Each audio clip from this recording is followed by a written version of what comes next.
Bonsoir à tous et bienvenue sur le plateau d'Un cœur qui écoute, votre émission de spiritualité. Eh bien, aujourd'hui, j'ai la joie de vous présenter Victor Emmanuel. Bonjour Cyril. Bonjour Victor Emmanuel, merci d'être présent et bien merci de nous ouvrir un peu la porte de votre vie et de votre cœur dans ce cheminement que vous êtes en train de faire pour vous défaire d'addiction tout simplement au paris sportif. Au jeu. Au jeu. Et cette addiction qui est venue fiche quand même un peu la pagaille dans votre vie, mais qui vous a permis apparemment de retrouver un peu le Seigneur. Donc on est en train de faire une sorte de photo dans cette convalescence. Merci déjà d'avoir eu la simplicité de venir. Et puis on va vous écouter juste avant nous lire un extrait de texte de votre choix. Alors c'est Barjavel, hein, c'est le titre Si j'étais Dieu. C'est de temps en temps je le lis parce que quand je dors, parfois je rêve, je m'imagine être un grand sportif, Dieu. Et là je vais juste lire un petit passage.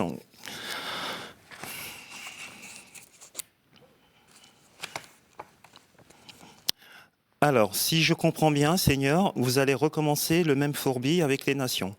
Les 36 000 religions et politiques, les divisions, les multiplications d'opinions, d'où sont venues toutes les querelles, les haines, les guerres et la fin de tout. Ce n'était vraiment pas la peine que je fasse table rase avec mes bombaches. Je ne peux pas faire autrement, petit. C'est la conséquence des deux lois de base qui entretiennent l'ordre et l'univers, la loi d'attraction et la loi d'opposition. Elles sont valables pour les vivants comme pour les corps inertes. Exemple, le Soleil attire les planètes et les fait tourner autour de lui. En tournant, elle crée une force opposée qui la maintient à une juste distance d'équilibre.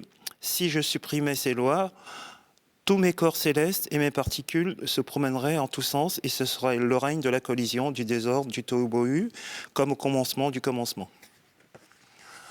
Voilà, bon, c'est une conversation entre l'écrivain et Dieu, parce que, en fait, en résumé, c'est un ami qui lui a demandé d'écrire une collection Si j'étais Dieu, si j'étais, et là, c'est Si j'étais Dieu. Et je trouve vraiment ce livre intéressant parce que ça me permet de m'évader, ça me permet de refaire le monde. Notamment dans ma situation, et voilà, la nuit, j'ai peut-être la chance de pouvoir m'évader comme ça.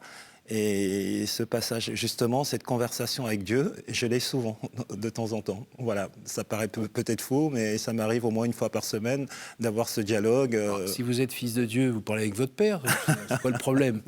Aucun problème, mais bon. Sauf que le matin, je me retrouve dans la réalité et c'est plus la même chose. C'est pas tout à fait pareil. Alors, votre réalité en ce moment, quelle est-elle? Vous logez à l'APA, c'est ça? Voilà.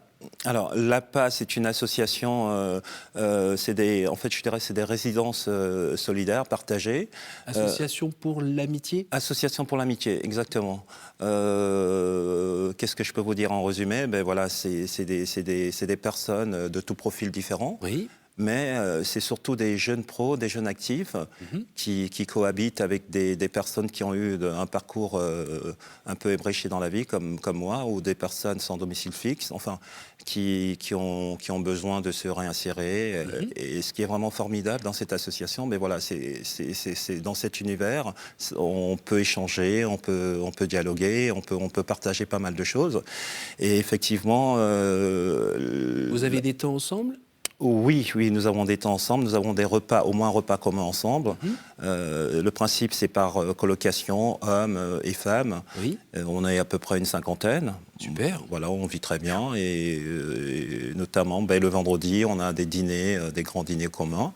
Et je précise aussi qu'on fait des repas du dimanche pour les personnes autour de notre résidence, parce qu'ils créent un peu une cohésion sociale autour du quartier. Voilà, et alors votre participation, c'est quoi? C'est en faisant la vaisselle? En fait, en fonction des colocations, on s'attribue des tâches. Voilà, on peut décider de chaque semaine, il y en a 2 qui font, lors des repas, qui font à manger. On peut faire des tâches ménagères. On peut aider, en fonction des capacités de certains, les aider à rédiger des CV, discuter, les aider sur divers thèmes. Voilà, ça dépend. Et on reste combien de temps en moyenne dans cette structure? Moi, personnellement, je pense qu'un an et demi, 2 ans maximum, le temps de résoudre un peu mes problèmes. Bon, il y a certains qui sont là depuis 4 ans, 5 ans, parce que pour retrouver un appartement, retrouver et se réinsérer dans la vie, c'est pas évident. Et je dirais quand même qu'il y a un autre profil. Hein. La moitié des résidents, c'est plutôt des jeunes actifs, des jeunes pros. Eux, ils vont rester en moyenne 2-3 ans. Voilà. D'accord. Et ils sont au service. Enfin, il y a un partage où, voilà, où tout le monde apporte à l'autre. Voilà, je préfère pas parler de service, plutôt partage, solidarité. Voilà, il y a une entraide commune. Moi, je trouve qu'on se marre bien, on s'entend bien. Bon, voilà, comme je dirais même une famille. Oui. Bon, il y a de temps en temps quelques tensions, mais bon, sinon. Voilà. Des assiettes qui volent, c'est ça, c'est pas grave. Bon, elles se cassent pas, mais elles s'envolent. Voilà. Tout en plastique, on est prudent. Voilà. D'accord. Et donc, vous y êtes depuis 8 mois ? Alors, j'y suis depuis 8 mois. Ça se passe plutôt bien. Et je précise aussi que voilà, on a beaucoup de temps de partage aussi je dirais, religieux. Il n'y a pas forcément que des catholiques. Hein. Il y a d'autres personnes de d'autres confessions, notamment de confession musulmane. Mais on arrive à cohabiter ensemble. On arrive à du vivre ensemble, hein, tout simplement. Quoi. Voilà. Alors, comment vous êtes retrouvés là ? Là, je me suis retrouvé parce que c'est quelque chose pour moi, j'ai du mal à en parler. Oui. D'ailleurs, je pense que quand certains de mes collègues, résidents vont voir cette émission, ils vont apprendre exactement pourquoi je suis là. Je suis parti de chez moi, de ma famille, tout simplement parce que je mettais en péril par une addiction. Je mettais en péril ma famille par, on va dire, des dettes de jeu, parce que voilà, je suis ce qu'on appelle peut-être pas un joueur compulsif, mais sur des jeux, des paris sportifs. Et ça m'a créé beaucoup de soucis, énormément de soucis. Voilà. Alors, ça fait combien de temps que vous jouez aux paris sportifs ? Je dirais, ça fait en gros, grosso modo, une dizaine d'années. D'accord. Mais le Covid a accéléré beaucoup de choses, énormément. Voilà. Et en gros, quand vous avez commencé, c'était une fois par jour, une fois par semaine ? Quand j'ai commencé, ça pouvait être 1 ou 2 fois par semaine avec les collègues de travail. Parfois, je jouais pas, je donnais mon avis. C'est parfois même au sein du travail, on se faisait. C'était différents sports ou plutôt foot ? Généralement, des sports collectifs, foot, rugby, basket, handball. Voilà, ça tournait autour de ces 4 sports. Et après, petit à petit, ça s'élargit. On s'en rend pas compte. Et alors, à partir de quel moment ça devient problématique ? Vous en êtes rendu compte à quel moment ? Quand vous jouiez toutes les heures ? Je pense que on se ment à soi-même déjà. Voilà, on s'en rend compte très très rapidement parce que voilà, on n'a pas une assise financière énorme, oui. Donc on dépense plus qu'on gagne, oui. Et on dépense de mieux en mieux. Et de temps en temps, vous gagnez quand même. Quand on gagne, c'est le plaisir de gagner en fait. Voilà. C'est au roi du monde. On est le roi du monde, on ne va pas réinvestir, on va vouloir gagner encore beaucoup plus. Après, il peut y avoir des profils différents, mais moi, mon profil en particulier, c'était pas forcément le fait de gagner, c'était de jouer. Donc voilà, le fait de gagner 1 ou 2 fois, c'est top. Et quand on perd, on se dit toujours, on va essayer, on va gagner, on n'a fait qu'une erreur. Et voilà, c'est une spirale en fait. Pardon que je comprenne bien, quand vous dites le plaisir, c'était de jouer, c'est-à-dire de se mettre un peu en danger ou de tenter de dire le résultat et de se dire qu'on va avoir le bon et donc il va sortir et on aura raison ? Alors, je ne vais pas blasphémer, on se prend peut-être pour Dieu, parce que, dans mon esprit, on voit le résultat, on se dit, on a une certitude, d'accord. Voilà, ce résultat-là, 2-1, voilà, tout simplement. C'est évident, de toute manière, avec machin et truc, ça va faire 2-1. Voilà, ils vont en prendre un, il n'y aura pas de souci, mais voilà, c'est 2-1, c'est clair, voilà. Et puis quand on perd, on trouve des excuses, l'arbitre, on trouve des excuses pour se rassurer et tout de suite on recommence et on augmente la mise à chaque fois et voilà. Alors le fait d'augmenter la mise, j'imagine que vous n'avez pas emprunté auprès de personnes de la mafia, mais ça veut dire que c'est des pôles de dépenses familiaux par exemple, pour votre garçon ou pour votre épouse, qui fait que tranquillement ça n'allait pas au bon endroit ? C'est tout à fait ça, voilà. Voilà. Et vous disiez, mais je sais pas, c'est là où vous parlez du mensonge, c'est qu'il faut masquer un peu tout ça. Voilà, dans la vie, on peut dire on est quelqu'un d'honnête, on est carré sur tous les sujets, mais en particulier là, quand on commence à jouer, en gros, déjà on se ment à soi-même, et puis voilà, par rapport à sa famille, son couple, non, voilà, les dépenses qui étaient prévues pour ça, on ne participe plus, puisque cet argent-là a été utilisé pour autre chose, voilà. Alors, j'imagine que vous êtes né dans une famille où on vous a appris ce qui était bien et ce qui n'était pas bien. Ça veut dire que vous nourrissiez quand même, avec votre conscience, une connaissance de ce que vous faisiez, donc une petite culpabilité quand même qui est venue vous manger un peu, ou tout ça, c'était une couverture dessus et... C'est une couverture de temps en temps. On a toujours cette lucidité. On sait que les choses, c'est comme ça. On sait qu'on met en péril, mais on se dit toujours, voilà, le prochain jeu, ça va être le jackpot, et puis les choses vont revenir à la normale. Et puis c'est vraiment une spirale. Hein. Voilà, on n'arrête pas jusqu'à... Alors, qu'est-ce qui vous a arrêté, finalement ? Qu'est-ce qui m'a arrêté? C'est parce que, à un moment, à force de ne plus partager, je vais dire, en commun les frais, voilà, à un moment donné, voilà, il y a des petites tensions. Bon, j'ai quand même j'ai la chance quand même d'avoir quelqu'un de compréhensible et malheureusement, qui me faisait énormément confiance. Peut-être que j'en ai un peu trop joué là-dessus. Et à un moment donné, on se rend compte qu'on franchit la ligne rouge. Voilà. Donc des tensions, c'est juste verbal. Hein. On commence à avoir des tensions dans le couple. Bon, heureusement qu'on a eu la sagesse peut-être de se dire, voilà, on a un enfant, il ne faut pas l'impacter dans tout ça. Il fallait prendre une décision, laquelle on n'en savait rien. Moi, j'ai pris la décision quelque part de partir. De vous éloigner. De nous éloigner, essayer de régler tout ça. Mais j'ai quand même laissé mon fils. C'est ma compagne qui gère tout depuis, on va dire, 1 an. Qui gère tout complètement, ses études. Mais je suis resté en contact avec eux. Hein, voilà. Alors, on est sur KTO. On est dans l'émission Un cœur qui écoute. Donc, forcément, à un moment, il faut quand même que je vous demande, est-ce qu'il y a le bon Dieu, à un moment, qui, quand même, qui n'arrêtait pas de vous tendre la main? Est-ce qu'à un moment, vous avez pris cette main? Je l'ai pris justement, voilà, je l'ai pris quand j'étais au fond du trou, parce que c'était peut-être facile pour moi de cette main tendue de pouvoir me relever, mais je l'ai pris aussi avec humilité, parce que quand je suis parti, on va dire, je me suis retrouvé un peu dans la rue. Bon, j'avais un peu d'argent quand même pour aller vivre à l'hôtel, mais très vite, voilà, plus de... S'il n'y a plus de rentrée, hein, voilà, le tiroir caisse était vide. Et j'ai fait une belle rencontre très rapidement avec une association qui s'appelle l'Hiver Solidaire. Mmh. Et voilà, j'ai eu vraiment beaucoup de chance de passer de l'hôtel à cette association-là, l'Hiver Solidaire, où j'ai rencontré les 2 premières personnes que j'ai rencontrées. C'était 2 personnes qui vivaient dans la rue et voilà, qui étaient hébergées par cette association-là au sein d'une église. Et avec la responsable, je peux citer son nom, hein, Marie-Hélène du Saint-Esprit, à Doménil. Et voilà, c'est en échangeant avec ces personnes-là que je me suis aperçu que y avait quelque chose, je ne savais pas quoi. Et puis très rapidement, dans la foulée, je me suis retrouvé à me retrouver au sein d'une église. Et une espèce de paix intérieure a commencé à m'envahir. Et voilà, il s'est passé un truc.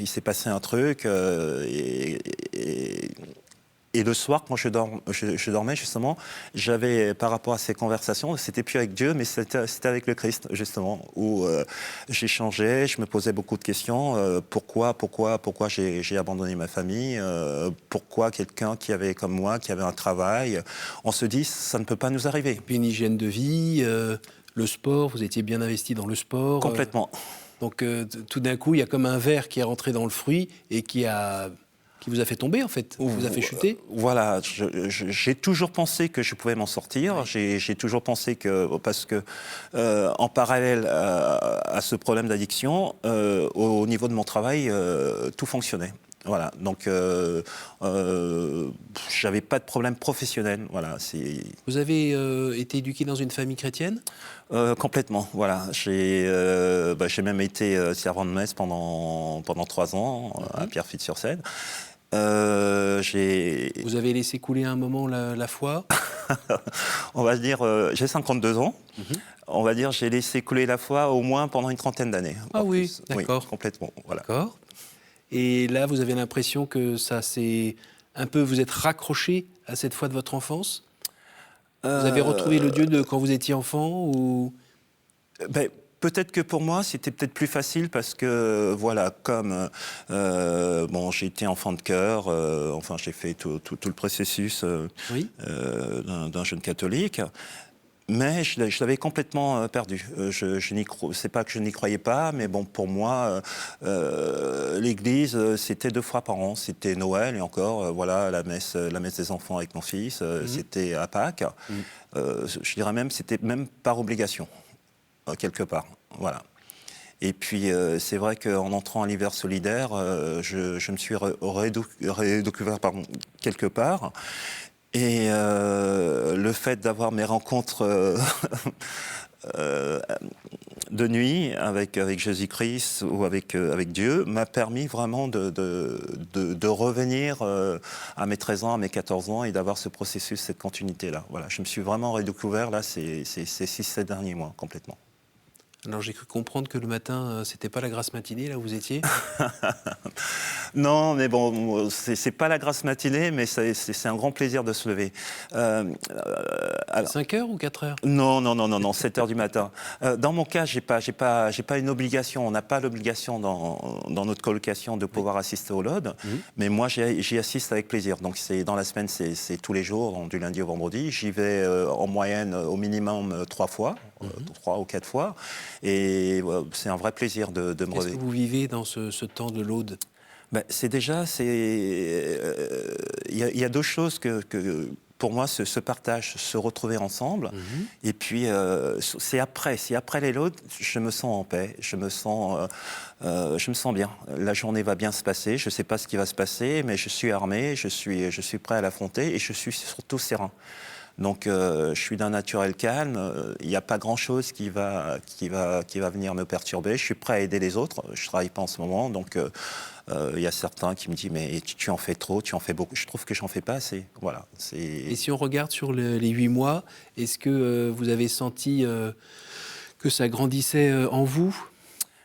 Ben, de plus en plus, parce que je suis passé de 2 fois dans l'année à aller à l'église. Là, j'y vais toutes les semaines déjà. Bon, voilà, c'est au minimal dimanche. Je fais des actions comme du bénévolat, notamment pareil au Saint-Esprit il n'y a pas longtemps. Donc c'est des repas, c'est des goûters solidaires 1 fois par mois. Donc moi ça me fait aider les autres, les servir, ça me fait un bien fou. Et dans une autre association dans le 20e, j'aide des personnes à rédiger leur CV, leur lettre de motivation. C'est fou, c'est des trucs tout simples. C'est vraiment des trucs... avant, j'avais ma petite vie rangée, etc.